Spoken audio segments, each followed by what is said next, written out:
को। जैसे ही खाए तो वैसे ही माँ यशोदा आई, लल्ला ओ लाला कहाँ है तू, ढूंढती ढूंढती लाला ओ लाला कहाँ है। अब प्रभु ने सोचा मैया आ गई, हम लोग पकड़े जाएंगे, मैया तो जान जाएंगे कि हमने माखन खा लिया है। तो उतने में मैया आ गई, मैं कहती लाला तू माखन की चोरी कर रहा था, तूने माखन चुरा के खाया। प्रभु कहते नहीं नहीं मैंने माखन नहीं चुराया। तो मैया कहती फिर क्या कर रहा था यहाँ पे तू, माखन रखने आया था, माखन देखने आया था, ये बता तेरे हाथ में मक्खन कैसे लगा है। तो कान्हा जी ने कहा मैया ये जो तूने हाथ में मणि में कंगन पहनाए हैं, तो मैंने सुना है कि अगर किसी शीतल चीज में हाथ डालो तो शीतलता हाथ में प्राप्त होती है, नमी प्राप्त होती है, इसीलिए मैंने हाथ डाला ताकि ये जो जलन हो रही थी वो शांत हो जाए। तो मैया ने कहा चल हाथ का तो ठीक है, लेकिन ये बता तेरे मुंह में माखन कैसे लग गया। तो प्रभु ने कहा भैया पता है मुंह में माखन कैसे लग गया, जब मेरे हाथ की जलन ठीक हुई ना तो जलन चलते चलते चलते चलते मुंह में पहुंच गई, तो मैंने मुंह में भी माखन लगा लिया। मैया ने सुंदर लीला को देखा है, हृदय से लगा लिया, प्रभु को बड़ी प्रसन्न होती हैं और जाकर के सभी गोपियों से बताती हैं। इधर प्रभु दूसरे दिन गए, सभी सखाओं से मिलते हैं, कोई पैर पकड़ के आ रहा है, कोई हाथ पकड़ के आ रहा है, क्योंकि भाई सबकी जोरों की पिटाई हुई थी घर में माखन चुराने की वजह से। प्रभु ने कहा सखा क्या बात है, आप लोग इस प्रकार क्यों चल रहे हो। तो सखाओं ने कहा अरे कन्हैया तुमने चोरी करने के लिए कहा था, हमारी तो इस तरह पिटाई हुई है, इस तरह पिटाई हुई है कि पूछो मत। कान्हा ने कहा ठीक है चलो तुम लोग फेल हुए, लेकिन मैं पास हो गया चोरी करने में, तो अब से आज से आप लोगों का हेडमैन हुआ, मतलब तुम लोग मेरे अंडर कार्य करोगे। तो अब धीरे धीरे प्रभु चोरी करना शुरू कर देते हैं, किसी को माखन ही नहीं ले जाने देते मथुरा। एक दिन एक गोपी को बोला कि अयोध्या से बड़े बड़े संत आए, चलो उनको माखन खिला दो। अब सारी गोपी अपना अपना माखन लेकर के गई, तो वहां पे ढेर सारे बंदर बैठे हुए थे, तो सारी मटकियों को उतार उतार के उनके समक्ष रख दिया, बंदरों ने खूब माखन खाया। एक दिन तो एक गोपी की सास पानी भरने के लिए जमुना जी गई, तो पीछे पीछे प्रभु पहुंच गए, अरे गोपी तेरी सास जमुना जी में डूबी जा रही है, जा जा उसे बचा लेने का, देख नहीं पाएगी अब तो अब गोपी ने सोचा भाई ना गई सास मर गई तो गलत लग जाएगा, झूठा फालतू में, तो उस सास को बचाने के लिए गई। इधर प्रभु को मौका मिला और प्रभु ने बढ़िया खूब माखन खाया, और जो बच गया तो पूरे आंगन में लेप दिया। इधर जब गोपी पहुंची तो देखा सास पानी लेकर के आ रही थी, घर आकर के जैसे ही दरवाजा खोला तो दरवाजा खोलती इस दीवार से सीधा उस दीवार, क्योंकि माखन लिपा हुआ था पूरे आंगन में। उठे तो गिर पड़े, उठे तो गिर पड़े, इस दीवार से उस दीवार, इस दीवार से उस दीवार। प्रभु सबके घर जा जा खूब चोरी करते। एक दिन तो प्रभु ने क्या किया कि गाय के बछड़ों को खोल दिया, सारा दूध बछड़े पी गए। गोपियां बड़ी परेशान माँ के पास शिकायत लेके पहुंचे, तो माँ बोले कि तुम्हारे पास कोई प्रूफ है, कोई सबूत है कि मेरा लाला चोरी करता है। तो गोपियों ने कहा ठीक है मैया, अब हम रंगे हाथ पकड़ के खिलाएंगे तभी आप मानोगी। एक दिन क्या करते हैं प्रभु कि एक गोपी माखन अपने चारपाई के नीचे लेकर के लेटी हुई थी, सोचा कि कान्हा आएगा तो पता चल जाएगा। प्रभु धीरे से जा करके खूब माखन खाते, और जब माखन खा लिया तो उसकी जो गोपी लेटी थी उसकी छोटी चारपाई में बांध दी, और चारपाई में बांध करके कान में जोर से बोलते हौवा, तो वो डर के उठी, तो आधे बाल चारपाई में रह गए, आधे बाल उसके सिर में।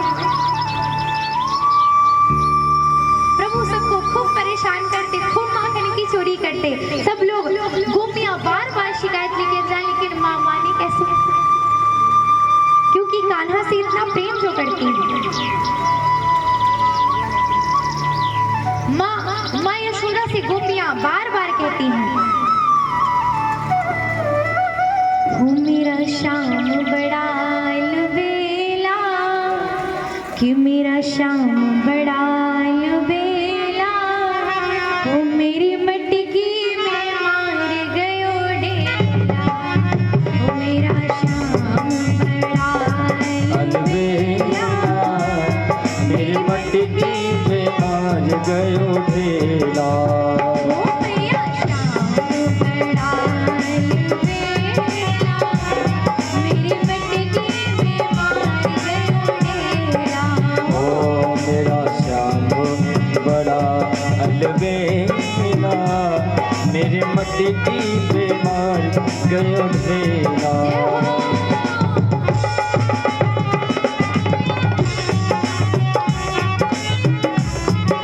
बोलिए माखन चोर भगवान की।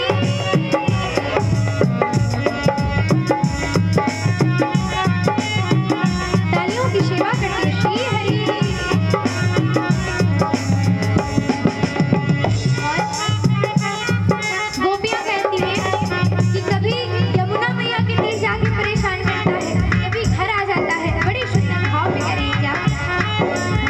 ओ कभी गंगा के तीर, कभी यमुना के तीर, कभी गंगा के तीर, कभी यमुना के ओ तीर, कभी गंगा के तीर, कभी यमुना के ओ तीर, कभी गंगा के तीर, कभी यमुना के ओ तीर, कभी गंगा के तीर, कभी यमुना के तीर, कभी गंगा के तीर, कभी यमुना के ओ तीर, कभी शरीरों में नहाए अकेला, मेरी मटकी में मार गयो डेला।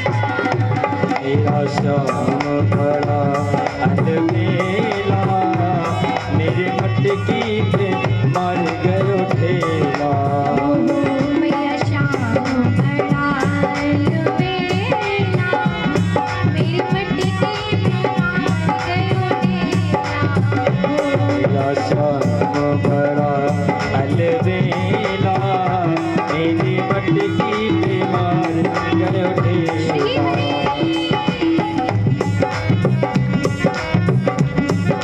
जय हो।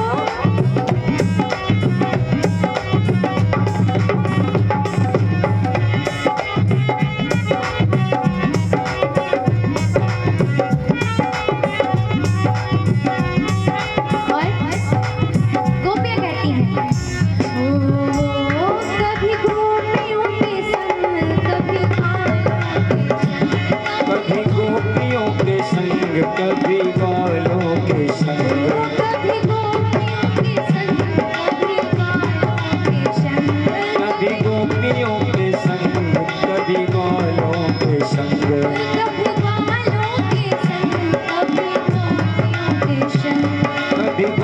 के कभी गोपियों के संग। संग, हो कभी गऊ में चराए अकेला, कभी गऊ में चराए अकेला, मेरी मटकी में मार तालियों की सेवा करते सभी लोग जय हो। अलबेला, मेरी मटकी में मार गयो ढेला। ओ मैया श्याम बड़ा अलबेला, मेरी मटकी में मार गयो डेला। मेरा श्याम बड़ा अलबेला, मेरी मटकी में मार गयो ढेला।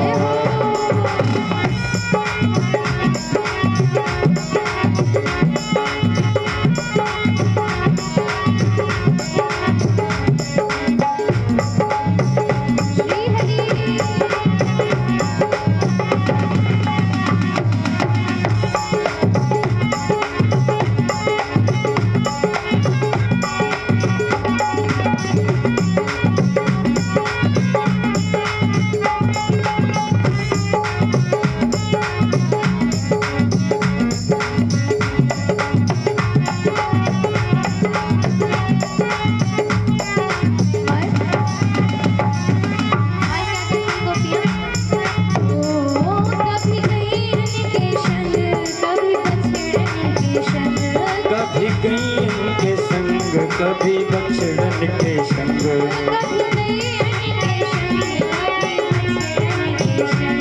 कभी गई इनके संग कभी बछड़न के संग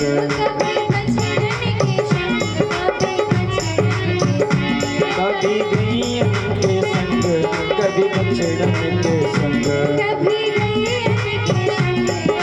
जय हो गोविंद की कभी गई इनके संग कभी बछड़न के संग दोनों हाथों की सेवा करते हुए बोले बाल कृष्ण भगवान की जय हो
कभी गोपियों के संग कभी सखियों के संग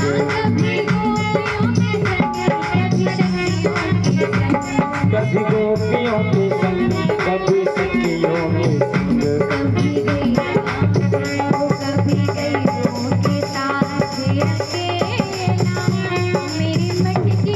दोनों हाथों की सेवा करते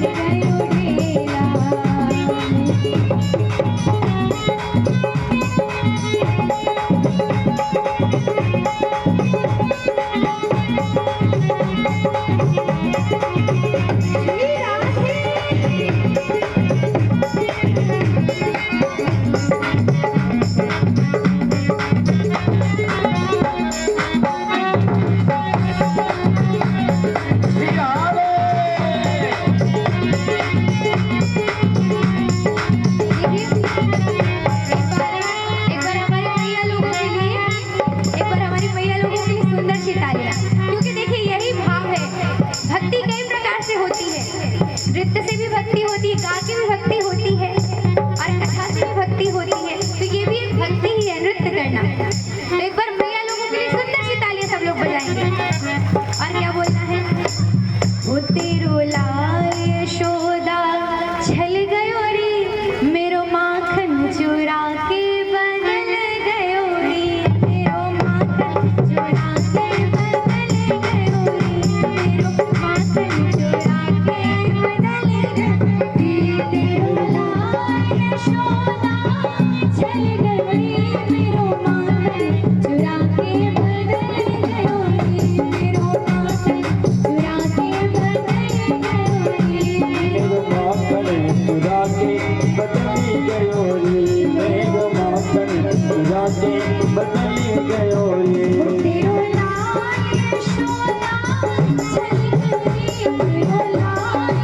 यशोदा चल गई,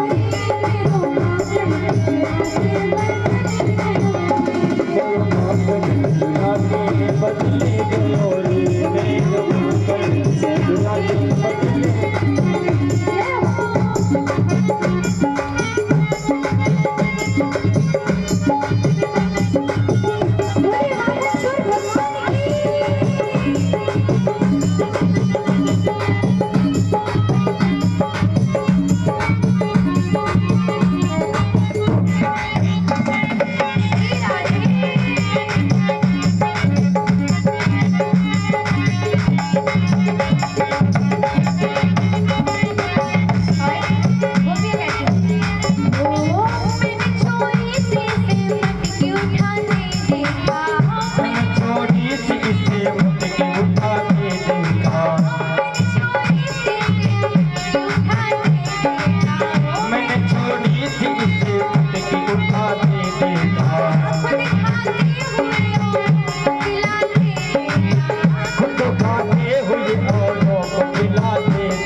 रखा जाता था। जानते हैं आप लोग, कौन कौन जानता है यहाँ पे? अच्छा, जानते हैं। तो उसी छीके पे काफी सारी मटकियाँ रखी हुई थी, खूब मटकी रखी थी, 3 4 5 जितनी आई है। तो मटकी रखी थी और उसमें माखन रखा हुआ था। तो गोपियों ने नीचे घंटी बांध दी ताकि कान्हा आए तो पता चल जाए कि कान्हा आकर के माखन खा रहा है। तो अब प्रभु को पता चला, प्रभु सारे सखाओं के साथ आते हैं और आकर के घंटी से कहते हैं, ए घंटी तू बजियो नहीं, अगर तू बजेगी तो ये गोपियां जान जाएंगी कि मैं माखन खाने आया हूँ। गोपियां छिपी थी। तो प्रभु ने क्या किया कि सारे सखाओं को माखन खिलाया, सारे ग्वाल वालों को माखन खिलाया। लो श्रावण तुम भी खा लो, लो वंशुका तुम भी खा लो, सबों को खिलाया। लेकिन अब सुनिएगा, जैसे ही प्रभु ने खुद खाना मतलब खाने के लिए वो हाथ के पास में ले गए एकदम, तो तुरंत ये समझिए घंटी बजने लगी। क्यों बजी घंटी? क्योंकि कहते हैं ठाकुर जी का भोग लगे और घंटी ना बजे, ऐसा हो ही नहीं सकता। क्योंकि जब तक घंटी नहीं बजती तब तक ठाकुर जी भोग भी स्वीकार नहीं करते। प्रभु कहते हैं, अरे घंटी बजी क्यों? मैंने मना किया था ना कि बजियो ना। घंटी कहती, महाराज अगर आज मैं ना बजती, आपकी आज्ञा से मैं ना बजती वो तो ठीक था, लेकिन भविष्य में मेरा अस्तित्व खत्म हो जाता। क्यों? क्योंकि ठाकुर जी का भोग लगे और घंटी ना बजे, ऐसा नहीं हो सकता है। तो ठाकुर जी का भोग लगने पर घंटी जरूर बजाई जाती है, क्योंकि जब तक हम घंटी नहीं बजाते तब तक ठाकुर जी भोग स्वीकार नहीं करते हैं। तो भोग लगा के घंटी जरूर बजाया करें। अब जैसे ही महाराज घंटी बजी तो गोपियों को पता चल गया। अब गोपियां जल्दी से कान्हा का हाथ पकड़ा, गोपियों ने सारी गोपियों ने घूंघट डाल रखा था और हाथ पकड़ा, चल कान्हा अब आज तो तेरी मैया से पकड़ा दूंगी मैं। कान्हा जी ने सोचा, भाई आज तो अच्छे फंसे हम, अगर माँ को पता चल जाएगा तो पता नहीं क्या सजा दे दे।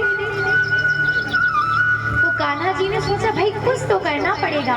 अब कान्हा जी ने क्या किया, ये गोपी सुनो, मेरे छोटे छोटे हाथ हैं और तुम्हारे हाथ, अगर तुमने मेरा हाथ पकड़ा है तो मेरे हाथ में दर्द हो रहा है, तो इसलिए तुम मेरा दूसरा हाथ पकड़ लो, मेरी दूसरी कलाई पकड़ लो।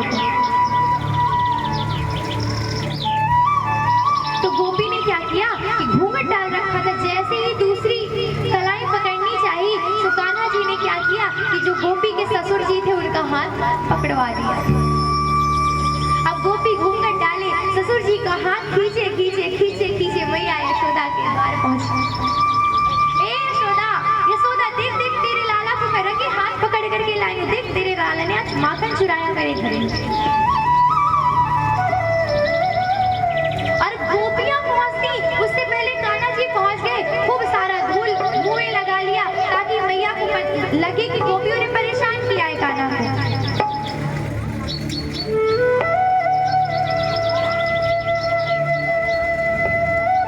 और जैसे ही गोपी पहुंची तो मैया बाहर आई और मैया से बोली गोपी, अरे यशोदा देख देख मैं तेरे लाला को रंगे हाथ पकड़ कर लाई हूँ, देखो इसने माखन चुराया है।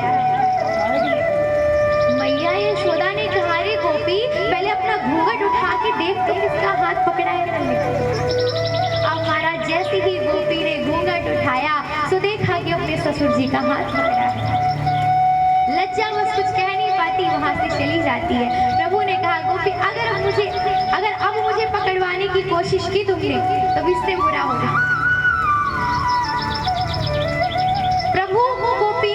प्रभु बहुत परेशान करते थे गोपियों को। और सही पूछो तो गोपियां भी बड़ी सौभाग्यशाली, साधारण गोपियां नहीं थी वो लोग, पूर्व जन्म के ऋषि मुनि थे। ताही अहीर की छोहरियां छछिया भर छाछ पे नाच नचा।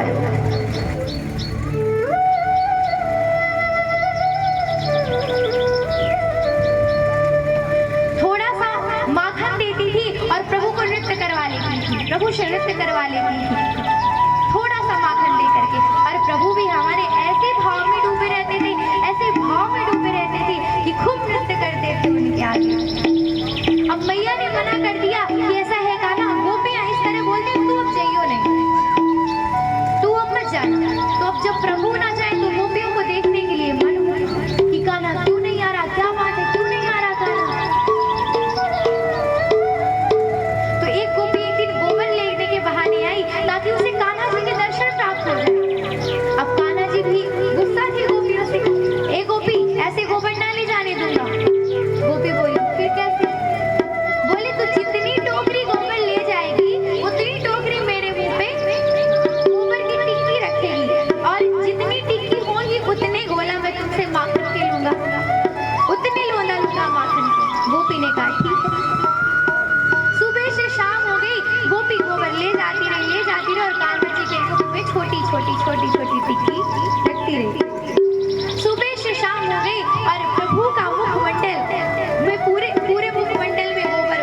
कृष्ण कन्हैया लाल की, बोली राधा रानी सरकार की।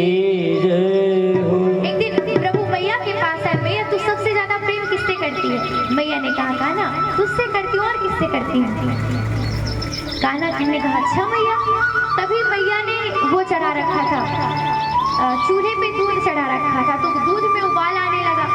तो मैया ने कान्हा जी को बगल में बिठाला, तो दूध उतारने के लिए चली गई। प्रभु क्रोधित हो गए कि मैया अभी तो कह रही थी मुझसे प्रेम करती है, अब देखो दूध के लिए भागी चली गई।